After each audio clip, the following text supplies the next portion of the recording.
You click this video to see how to use GPT-Images 2.0 for free and create realistic images like this. So let me show you exactly how to do it, step by step. No waiting, no paid tools, no complicated setup. Let's start.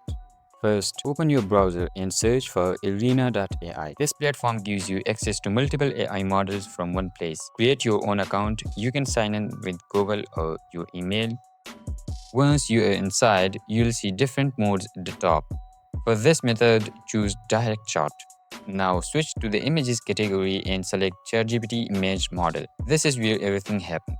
Now all you need to do is paste your prompt and click Generate.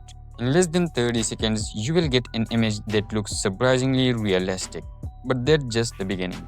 You can also upload your own images and guide the AI to transform them. For example, you can take a simple photo and turn it into a completely new concept just by describing what you want. The model understands context extremely well. And here's something even more useful. You can edit images directly. Click on Edit, describe the change, and the AI will adjust the image without ruining the original details. This means you don't have to start over every time. You just refine, improve, and evolve your image. And that's what makes this tool powerful. It's not just about generating images, it's about controlling them. If you want, I can break down which AI image model performs best and where each one wins. Just tell me in the comments.